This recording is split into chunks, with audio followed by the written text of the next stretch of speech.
Vậy chẳng đôi tên đó khi bạn khơi chẳng là bây là vì job cái đâyឬcó job ca xoay rộng là cầm thì là mối đại dương xua từ vía chẳng vì năng từ lẽ at botឬក៏tên này đang mà ao dương này hay vì năng prap pi chia vịt ấu ឬក៏ជាមេរៀនអីផ្សេងទៅតាមហ្នឹងទៅអញ្ចឹងថ្ងៃនេះគឺយើងមិនបានទៅរៀបចំមេរៀនអីទេប៉ុន្តែយើងឲ្យវាមកធ្វើការរៀបចំ script ក្នុងការរៀបចំផលិតនៅវីដេអូណាមួយជាដើមអញ្ចឹងទៅអញ្ចឹងមុននឹងចូលទៅដល់នៃការផលិតសូមអ្នកទាំងអស់គ្នាកុំភ្លេចជួយចុច subscribe ឬក៏ follow នៅ Facebook page ខ្ញុំម្នាក់មួយផង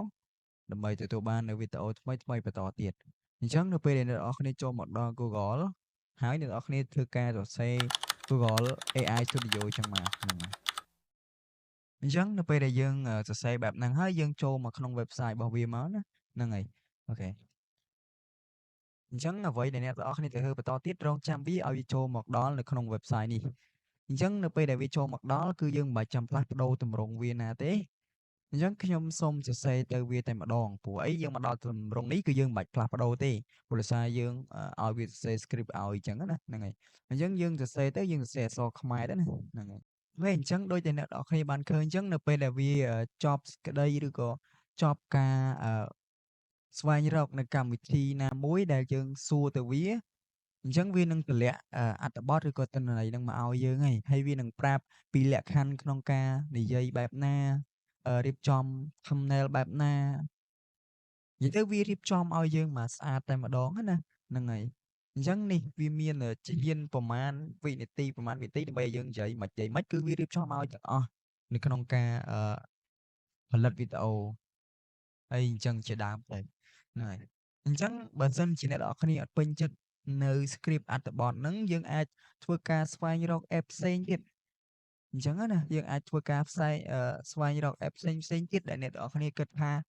អឺវាល្អឬក៏អ្នកនរគ្នាគិតថាចង់ធ្វើពី app ហ្នឹង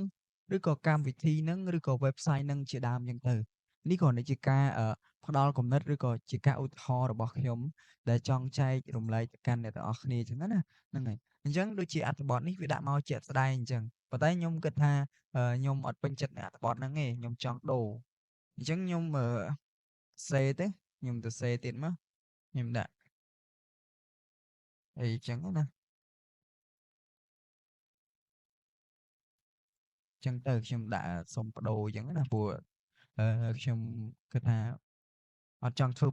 ពី content ហ្នឹងអញ្ចឹងទៅអញ្ចឹងវាចាប់ផ្ដើមបង្កើតឬក៏វាស្វែងរកនៅកម្មវិធីផ្សេងៗឲ្យយើងទៀតដែរដែលទាក់ទងជាមួយនឹង Android ដែលដោយសារតែខ្ញុំបានសួរពីវាទាក់ទងនឹងទូរស័ព្ទ Android ជាដើមអញ្ចឹងអញ្ចឹងវាចាប់ផ្ដើមស្វែងរកគន្លឹះថ្មីឬ clip ថ្មីមកទៀតហើយដើម្បីធ្វើម៉េចឲ្យអ្នកដែលសួរទៅវាអ្នកដែលចង់ឲ្យវារៀបចំ content ឲ្យហ្នឹងគិតថាស្អាតគិតថាវាពិតជាល្អអញ្ចឹងណាបានបើសិនជាអ្នកនរគ្នាពេញចិត្តយើងយកទៅអត់អីទេហ្នឹងហើយអញ្ចឹងវាមកទៀតហើយនេះជាកម្មវិធីអីមកទៀតហើយវាមានច្រើនទម្រង់ច្រើនប្រភេទដែលយើងចង់ឲ្យវារៀបចំឬក៏យើងចង់ឲ្យវាស្អាតជាងហ្នឹងអ្នកនរគ្នាអាចធ្វើការបើមានដូចជាឧទាហរណ៍ថាមាន channel YouTube យើង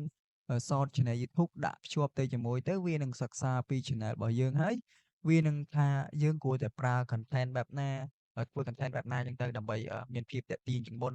យើងរៀបចំកន្លែងណាខ្លះកែកន្លែងណាខ្លះដើម្បីឲ្យមានការគាំទ្រច្រើនជាងមុនអីចឹងណាហ្នឹងហើយអញ្ចឹងចំពោះវីដេអូរបស់ខ្ញុំគឺខ្លីទេខ្ញុំមានតែប៉ុណ្្នឹងសម្រាប់ការចែករំលែកទៅកាន់អ្នកទាំងអស់គ្នាហើយបើសិនជាអ្នកទាំងអស់គ្នាពេញចិត្តនៅវីដេអូមួយនេះកុំភ្លេចជួយចុច like ក៏ដូចជា subscribe ក៏ដូចជា follow នៅ Facebook page របស់ខ្ញុំម្នាក់មួយផងដើម្បីទទួលបាននៅវីដេអូថ្មីៗបន្តទៀត